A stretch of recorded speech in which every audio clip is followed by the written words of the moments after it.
نحمده ونصلي على رسوله الكريم اما بعد۔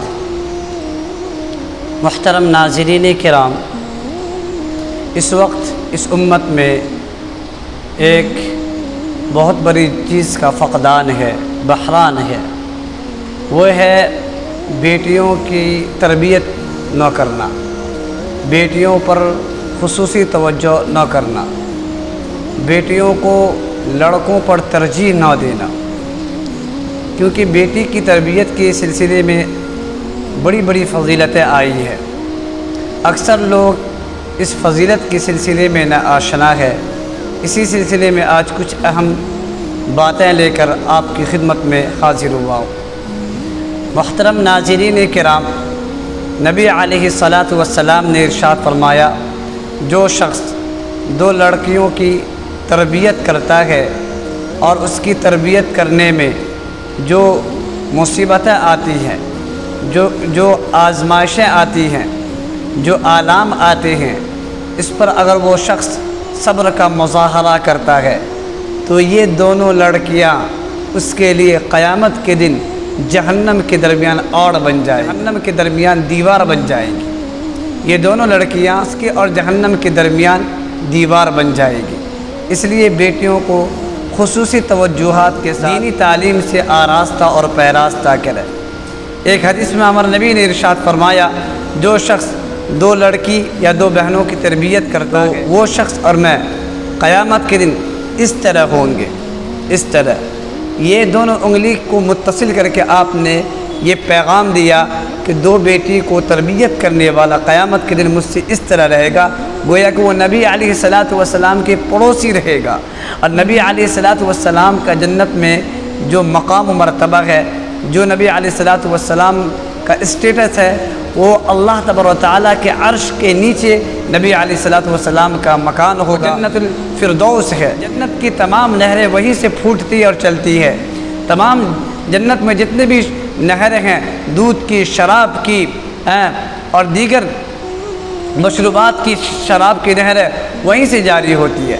تو جو شخص بیٹی کو اچھی طرح تربیت کرتا ہے، بیٹی کی صحیح تربیت کرتا ہے، دینی تعلیم اس کو دلاتا ہے، اس کے ساتھ حسن سلوک کرتا ہے، اس کے ساتھ شفقت و مودت کا مظاہرہ کرتا ہے، تو اللہ تبارک و تعالیٰ کی خصوصی رحمت اس شخص کے ساتھ ہوتی ہے۔ ایک حدیث میں آتا ہے کہ ایک شخص ہوگا جس کے بارے میں اللہ تبارک و تعالیٰ یہ فیصلہ سنائے گا کہ فلاں بن فلاں جہنمی ہے۔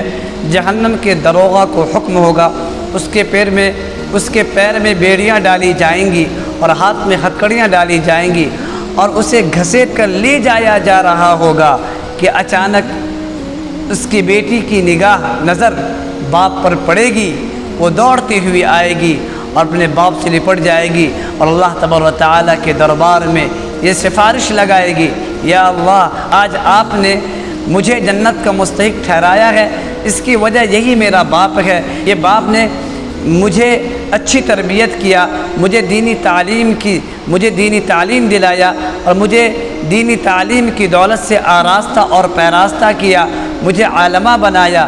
اے میرے رب، میرے باپ کے حق میں میری سفارش کو قبول فرمائے، میرے باپ کو جہنم سے نکال کر جنت عطا فرما، جنت کا پروانہ لکھ دے۔ بیٹی کی اس سفارش پر اللہ تبارک و تعالیٰ کہے گا، ہاں ہاں، تیری سفارش ضرور قبول کی جائے گی۔ پھر اللہ تبارک و تعالیٰ کی طرف سے فرشتوں کو حکم ہوتا ہے، اے فرشتوں، اس کے پیر سے بیڑیاں کھول دو، ہاتھ سے ہتکڑیاں نکال دو، آج اس کی بیٹی کی سفارش کو میں قبول کرتا ہوں اور اس کی بیٹی کے صدقہ طفیل میں جنت کا سرٹیفکیٹ دیتا ہوں، جنت کا ٹکٹ دیتا ہوں۔ تو کتنی بڑی بات ہے۔ آج بیٹی پر لوگ توجہ نہیں دیتے، بیٹی کو دینی تعلیم نہیں دلاتے، بیٹیوں کی تربیت کے لیے صحیح راستہ اختیار نہیں کرتے، اور بیٹی کی تربیت کے لیے، تعلیم و تعلم کے لیے کوئی انتظام نہیں کرتے۔ آج تو وہ نہیں کر رہے ہیں، کل قیامت کے دن وہ شخص کافی نقصان اٹھائے گا، خسران کا شکار ہوگا، وہ اللہ کے نزدیک میں مردود ہوگا۔ لیکن جو شخص بیٹی کی صحیح تربیت کرتا ہے، دینی تعلیم دلاتا ہے اور لڑکوں پر اس کو ترجیح نہیں دیتا، تو نبی علیہ الصلاۃ والسلام نے ارشاد فرمایا، اگر کوئی شخص بیٹی کو صحیح تربیت صحیح پرورش کرتا ہے اور دینی تعلیم دلاتا ہے یہاں تک کہ وہ بالغ ہو جائے اور اسے شادی کرا دیتا ہے، لڑکوں کو اس پر ترجیح نہیں دیتا، تو وہ شخص اور میں جنت میں اس طرح ہوں گے، گویا کہ نبی علیہ الصلاۃ والسلام کی یہ مجاور ہوگا، پڑوسی ہوگا۔ یہ بہت بڑی بات ہے، اس لیے اپنے بچوں کو دینی تعلیم ضرور دلائیں، بچیوں کو خاص طور سے ضرور دلائیں۔ قیامت کے دن یہ آپ کے لیے سفارشی بنے گی، قیامت کے دن یہ آپ کے لیے جہنم کا آڑ بنے گی، قیامت کے دن یہ آپ کے لیے جہنم کا بچاؤ بنے گی۔ اس لیے اپنے بچوں کو دینی تعلیم دلائیں، صحیح تعلیم دلائیں، اور لڑکوں کو اس پر ترجیح نہ دیں بلکہ لڑکیوں کو لڑکوں پر ترجیح دیں۔ نبی علیہ الصلاۃ والسلام نے ارشاد فرمایا کہ جو شخص اپنی بیٹی کو یا بہن کو اچھی طرح تربیت کرتا ہے، صحیح پرورش کرتا ہے اور لڑکوں کو لڑکی پر ترجیح نہیں دیتا، وہ شخص جنت میں میرے ساتھ اس طرح رہے گا۔ اس لیے میری درخواست ہے امت کے تمام افراد سے اور خواتین سے کہ اپنی بیٹی کو لڑکوں پر ترجیح دیں اور اس کی تعلیم و تعلم کے لیے خصوصی انتظام کریں۔